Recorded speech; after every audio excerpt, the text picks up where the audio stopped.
Kesaksian Akhir Abad, karya W.S. Rendra.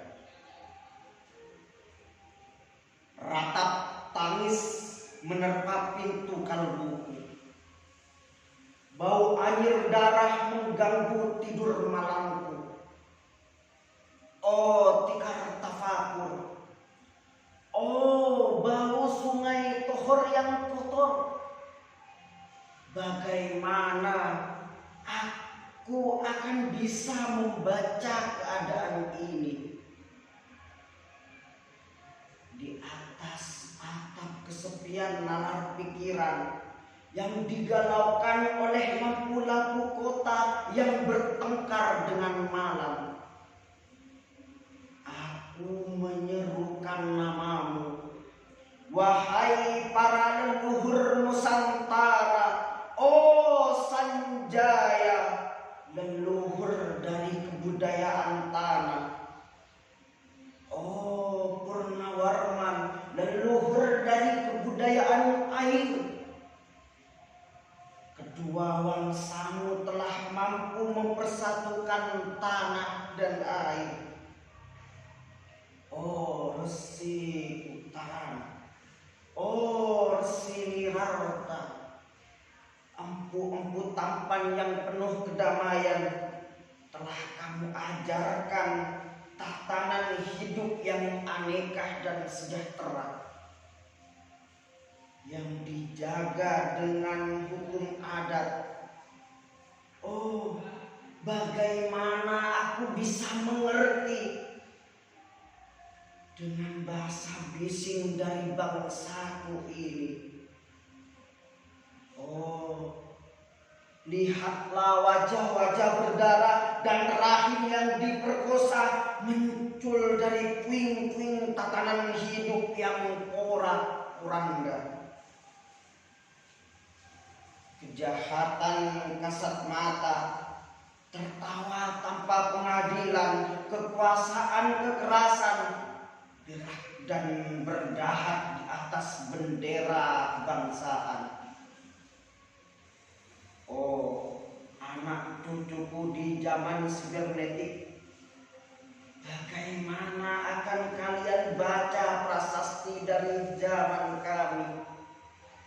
Apakah kami akan mampu menjadi ilham kesimpulan, ataukah kami justru menjadi sumber masalah di dalam kehidupan?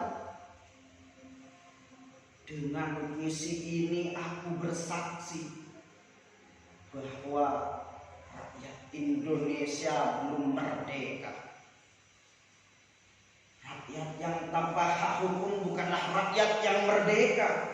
Hak hukum yang tidak dilindungi oleh lembaga pengadilan yang mandiri adalah hukum yang ditulis di atas air. Bagaimana rakyat bisa merdeka bila polisi menjadi aparat pemerintah dan tidak menjadi aparat hukum yang melindungi hak warga negara? Bagaimana rakyat bisa merdeka bila birokrasi negara tidak menjadi aparat rakyat, melainkan menjadi aparat pemerintah yang berkuasa? Bagaimana rakyat bisa merdeka bila hak pilih mereka dipasung, tidak boleh memilih secara langsung wakil-wakil mereka di dewan pemerintah, dan juga tidak boleh memilih secara langsung camat mereka, bupati, wali kota, gubernur, dan presiden mereka. Dan partai-partai politik menganggap rakyat hanya abdi partai yang dinamakan masa politik partai, kaulah partai dan hamba partai. Bagaimana rakyat bisa merdeka bila pemerintahannya melecehkannya perdagangan antar daerah dan mengembangkan kapitalisme Denders, sehingga rela menekan kesejahteraan buruh, petani, nelayan, guru, dan serdadu berpangkat rendah. Bagaimana rakyat bisa merdeka bila provinsi-provinsi sekitar menjadi tanah jajahan pemerintah pusat? Tidak boleh mengatur ekonominya sendiri, tatanan hidupnya sendiri, dan juga keamanannya sendiri.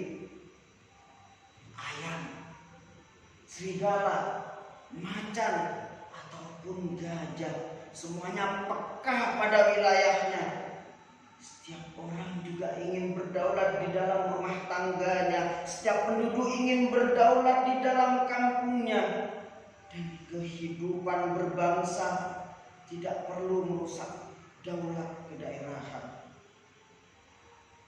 Hasrat berbangsa adalah naluri rakyat untuk menjalin ikatan daya cipta antar suku yang penuh keaneka kehidupan dan memaklumkan wilayah pergaulan yang lebih luas untuk merdeka bersama. Dengan puisi ini aku bersaksi bahwa sampai saat puisi ini aku tanda tangani, para elit politik yang berkedudukan ataupun yang masih di jalan tidak pernah memperjuangkan sarana-sarana kemerdekaan rakyat. Mereka hanya rusuh dan gaduh memperjuangkan kedaulatan golongan dan partainya sendiri. Mereka hanya bergulat untuk posisi sendiri. Mereka tidak peduli kepada posisi rakyat, tidak peduli pada posisi hukum, posisi polisi, ataupun posisi birokrasi. Dengan picik mereka akan mendaur ulang malapetaka bangsa dan negara yang telah terjadi. Oh Indonesia, Indonesia, negara yang kehilangan makna.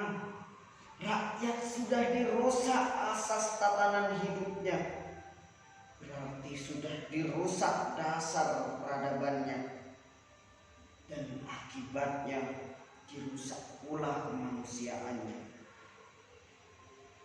Maka sekarang negara tinggal menjadi peta, itu pun peta yang lusuh dan hampir robek pula. Pendangkalan kehidupan bangsa telah terjadi. Tata nilai, racun, dusta, pencurian, penjajahan, dan kekerasan halal. Manusia sekedar semak belukar yang gampang dikacau dan dibakar. Paket-paket pikiran murah dijajahkan. Penalaran amarah yang salah mendorong rakyat terpecah belah. Negara tak mungkin kembali diutuhkan tanpa rakyatnya dimanusiakan. Dan manusia tak mungkin menjadi manusia tanpa kehidupan hati nuraninya. Hati nurani adalah hakim adil untuk diri kita sendiri. Hati nurani adalah sandi dalam kesadaran, adalah kemerdekaan pribadi. Dengan puisi ini aku bersaksi bahwa hati nurani itu meski dibakar tidak bisa menjadi abu. Hati nurani senantiasa bersemi meski sudah ditebang putus di batang. Begitulah fitrah manusia, ciptaan Tuhan yang Maha Esa.